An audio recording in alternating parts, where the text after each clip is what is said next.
Bueno, vamos al teorema del seno, ¿vale? En un triángulo de lados, fijaos que ahora ya no me dicen el apellido rectángulo, o sea que el teorema del seno, y vamos a ver también el teorema del coseno, se van a cumplir para todos los triángulos. Da igual que sean rectángulos, da igual que sean escalenos, o sea, da igual el tipo de triángulo. Se cumple siempre que si en un triángulo tengo lados A, B y C, y los ángulos son A', B' y C', que serán los ángulos opuestos al lado, porque normalmente esa A y ese ángulo A suelen ser los opuestos, se cumple que A partido del seno de A es igual que B partido del seno de B y es igual que C partido del seno de C. Esto se cumple siempre, para todos los triángulos, como digo, ¿vale? Ya sea cual sea el ángulo, ya sea cual sea el triángulo, ¿vale? Entonces es muy útil para calcular lados y para calcular ángulos, pues de una manera muy cómoda, sabiendo a lo mejor dos lados y un ángulo, el ángulo que lo forman, puedo saber a lo mejor, pues, una cierta relación entre los ángulos, ¿vale? O puedo saber el resto del triángulo. Nos va a ayudar mucho para poder resolver triángulos, ¿vale? Junto con el teorema del coseno. Entonces, el teorema del seno, aquí vemos de dónde se deduce este teorema del seno. Bueno, pues aquí tenemos dos triángulos, ¿vale? Entonces, imaginaos que el triángulo ABC, el grande este, lo dibujo. Está en verde, pues venga, lo dibujamos en verde. Imaginemos que este triángulo parece rectángulo por el de arriba, pero imaginaos que no fuera rectángulo. ¿Vale? Yo trazaré su altura. Trazo su altura y aquí está establecida como H. ¿Vale? Aquí está establecida y la veis, la H esa de ahí, la dibujo. Y al establecer su altura, automáticamente sé que estos dos triángulos son perdón, esos dos triángulos, tengo dos triángulos que son rectángulos, ¿no? Bueno, pues el teorema del seno me dice que el seno de este ángulo C, fijaos que pone aquí C, de este ángulo C, viene aquí asociado a este ángulo C, el seno va a ser H partido de B, o sea, el cateto opuesto, que es la altura, partido de la hipotenusa. Hasta aquí yo creo que se entiende perfectamente. También sabemos que el seno de B, el seno de B, el seno de este B de aquí, va a ser igual al cateto opuesto, o sea, H, para ese triángulo rectángulo, partido de la hipotenusa, que es C. O sea, H partido de C. Hasta aquí yo creo que se ve perfectamente. Se ve perfectamente. Despejamos la H arriba y despejamos la H abajo y vamos a tener lo siguiente. Bueno, lo borro todo ya para que no ensucie tanto. Y tenemos que H es igual a B por seno de C y H es igual a C por seno de B. La C pasa al otro lado multiplicando y la B también pasa al otro lado multiplicando. De tal manera que aquí puedo establecer una igualación, ¿vale? Ya que H es igual a B por seno de C y H también es C por seno de B. Luego estas dos expresiones son exactamente iguales. Bueno, pasamos la C a este lado y pasamos la B al otro lado. O al revés. Es que este es el teorema del seno puesto así de una manera, pero esto de aquí se puede escribir también. Ahí, a ver si encuentro el color. Este de aquí. Se puede escribir también de la siguiente manera. Seno de B partido de B es igual a seno de C partido de C. O sea, dale la vuelta a las dos fracciones, la igualdad no la rompe. Y aquí, bueno, pues aquí lo que he hecho ha sido pasar la C a la izquierda y la B a la derecha. Pero si hubiera pasado el seno de B a un lado, el seno de B lo paso para acá y el seno de C lo paso para allá, me quedaría la primera expresión que tengo aquí abajo, que es B partido de seno de B es igual a C partido de seno de C. Y esto se parece mucho, por no decir que es lo mismo, que la primera expresión que os he puesto ahí arriba. Luego de aquí se deduce que el teorema del seno, pues de dónde viene esa relación. Entonces, ¿nosotros vamos a tener que deducir el teorema del seno cada vez que nos enfrentemos a un ejercicio? No, no hace falta. Con saber la relación es suficiente, pero saber de dónde viene, que no me invento las cosas, que esto tiene una relación que se ve un poquito, Ana, que controlemos un poco esto. Yo entiendo que las primeras veces que se ven esto, pues nos nuble, veamos ecuaciones muy difíciles y veamos que pues a lo mejor no somos capaces de asimilarlo. Pero bueno, poquito a poco, chicos, poquito a poco. A lo mejor la tercera vez que os veáis el vídeo y el tercer ejercicio que os hagáis, ya veréis cómo sale mucho mejor. Bueno, y vamos al teorema del coseno. Este es el complicado de aprenderse, ¿vale? A ver, reglas mnemotécnicas para aprendérselo, pues yo veo que es muy parecido a un producto notable, digamos, a un producto, una identidad notable. Fijaos que un lado, o sea, tenemos el mismo triángulo de antes, A, B y C, y tenemos los ángulos A, B y C, que son, ya lo vemos en el anterior, son los opuestos. Fijaos que si este es el ángulo A, el lado A es este. Este es el lado A. Si este es el ángulo B, el lado B es este, el opuesto, lo que os decía. Y si este es el ángulo C, el lado C es el opuesto. O sea, que veis que para un triángulo cualquiera siempre se establece ese criterio a la hora de nombrar ángulos y lados, ¿vale? Entonces, el teorema del coseno, al igual que el teorema del seno, se cumple para todos los triángulos. Sirven para todos. Para poder resolverlos nos va a ayudar un montón. Va a ser muy útil. Y va a llegar a sitios donde el teorema del seno no llega, ¿vale? Entonces por eso nos apoyamos también del teorema del coseno. Hay veces que no vamos a poder resolver los triángulos con el teorema del seno. Y sí vamos a poder hacerlos con el teorema del coseno. Por eso, aunque la expresión sea muy tediosa y sea muy, a lo mejor, veamos aquí, esto de aquí que digo, profe, ¿cómo me aprendo yo todo esto? ¿Cómo...? Bueno, os voy a enseñar, como siempre, a deducirlo, y si queréis aprender a deducirlo, pues perfecto, a la 19ª vez que hayáis deducido el teorema del coseno, seguro que os lo aprendéis. Y de hecho podéis hasta aprender matemáticas porque tiene un sentido lógico muy, muy bonito. Vale, lo que os decía, ¿cómo nos aprendemos el teorema del coseno? Bueno, pues aquí tenemos a cuadrado, que es un lado, el lado A, es igual a la suma del cuadrado de los otros dos, menos doble producto de esos dos lados, por el coseno del ángulo que forman esos dos lados. A ver, esto parece una tontería, pero los lados B y C, los lados B y C forman el ángulo A, los lados AC forman el ángulo B y los lados AB forman el ángulo C. Me voy atrás para que lo veáis. Fijaos, los lados C y B forman el ángulo, C y A forman el ángulo B. Los lados B y C forman el ángulo A. Y los lados A, es que aquí el A no lo pone, pero bueno. Los lados A y B forman el ángulo C, ¿vale? Entonces, el teorema del coseno se define que la longitud de un lado al cuadrado, la longitud de un lado cualquiera, ya veis que se cumple para los tres lados, la longitud de un lado al cuadrado es igual a la suma de los dos lados al cuadrado menos el doble producto que forman estos dos lados por el coseno del ángulo que forman. La longitud de un lado al cuadrado es la suma de los cuadrados de los otros dos menos el doble producto de esos dos lados por el coseno del ángulo que forman. Y para el lado C, la suma de los otros dos menos el doble producto del ángulo que forman por el coseno del ángulo que forman. Sé que a lo mejor es un poco complicado, pero cuando veamos el vídeo de ejercicios ya veréis cómo lo vais a pillar mucho mejor. Bueno, y aquí está la deducción del teorema del coseno. La voy a hacer despacito. Yo creo que, bueno, con esto y esto ya terminamos un poco esta parte de la trigonometría. Y nada, para ayudaros un poquito y para ayudaros a entender esto del teorema del coseno. Bien, vamos a hacerlo despacito.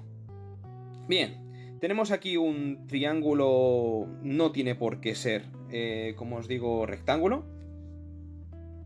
Vale. Aquí parece que es rectángulo, pero no tiene por qué serlo. Vale. Y trazamos su altura, como hemos hecho anteriormente. Trazamos su altura y esa altura es h. Tenemos ahí, pues, diferentes nomenclaturas. Lo único que he hecho de menos, quizás, es la b, que no la tengo abajo. Aquí me viene que esto es b menos x y esto es x. Por lo tanto, todo esto, aunque no lo ponga, es b. Es un poco la que no viene ahí, pero bueno, si me viene que es b menos x, pues será eso de ahí. Bien, aquí tengo, creo yo, dos triángulos. Tengo dos triángulos que ambos son rectángulos. Y si nos fijamos un poquito en este triángulo 1, que voy a llamar, este triángulo 1, se cumple el teorema de Pitágoras. x al cuadrado más h al cuadrado igual a c al cuadrado. Esta expresión, la primera expresión, sale del triángulo de la izquierda, del triángulo rectángulo de ahí de la izquierda. Y para el otro, tengo que si este trocito de aquí mide x y todo esto mide b, esto será b menos x. B menos x pues será todo lo que mide b menos ese trocito que mide x, ¿verdad? Voy a borrarlo así un poquillo, porque si no, no se ve nada.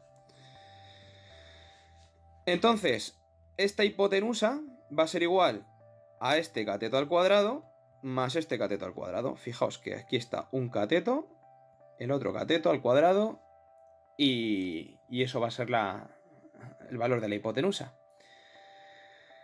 Si despejo h cuadrado aquí, en la de arriba, va a ser igual, el x cuadrado pasa al otro lado restando y va a ser c cuadrado menos x al cuadrado. Y abajo desarrollo esta expresión. Esto va a ser un producto notable, una identidad notable, que va a ser igual a b cuadrado del primero más cuadrado del segundo menos doble producto del primero por el segundo. ¿Vale? Y ahí la tenéis aquí expresada. Y como aquí ya había un h cuadrado más, pues le vuelvo a poner aquí otra vez. ¿Vale? Lo que pasa es que este h cuadrado lo tengo despejado arriba. Por lo tanto, lo puedo meter abajo. Y fijaos que a cuadrado, sin irme muy lejos tampoco,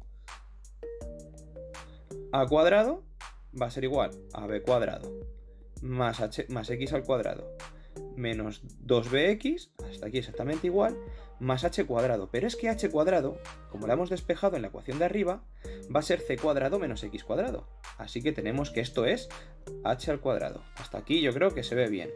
De tal manera que este x al cuadrado menos x cuadrado y este más x al cuadrado se me van a ir. Y me va a quedar que a cuadrado va a ser igual a b cuadrado, lo tenemos aquí, más c cuadrado menos 2bx. Por otra parte, tengo que el coseno de a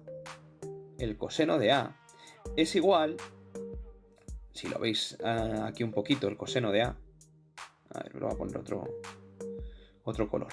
He utilizado el rojo y morado. A ver, utilizo el verde, no se va a ver a lo mejor mucho. Venga, el naranja este. El coseno de a es el cateto contiguo, que es x partido de la hipotenusa. Luego tengo que el coseno de a es x partido de c. He borrado la x ya de la... Aquí esta es la x partido de la hipotenusa. Bueno, pues vemos que el coseno de a es x partido de la hipotenusa. Si despejo la x, es decir, paso la c que está multiplicando, pasa al otro lado, bueno, está aquí dividiendo, pasa al otro lado multiplicando. De tal manera que tengo aquí c por coseno de a. ¿Vale? Y esta es la x.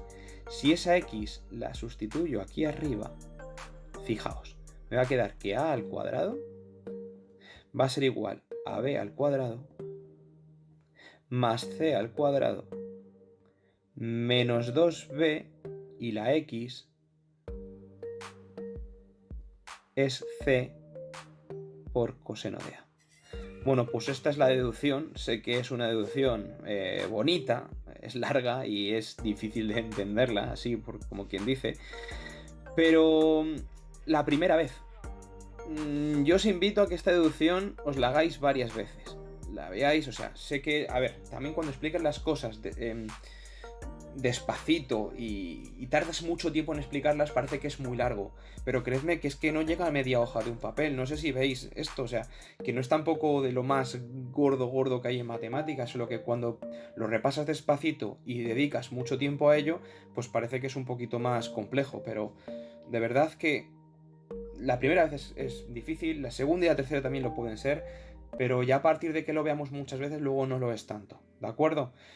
Así que yo os animo incluso a que intentéis la propia deducción vosotros casi sin mirar esto. O sea, coger un triángulo cualquiera, llamadle la nomenclatura que vosotros queráis, o sea, bueno, la que hemos utilizado nosotros, de C minúscula y el ángulo C es el contrario, y a partir de ahí intentad vosotros por vuestra cuenta deducir el teorema del coseno. No solamente, yo lo he deducido solamente para el lado A, pero esto también lo tiene para el lado B, para el lado C y para cualquiera, ¿vale? O sea, yo puedo haber cambiado la nomenclatura perfectamente de cualquiera de ellos y me hubiera valido perfectamente, ¿vale?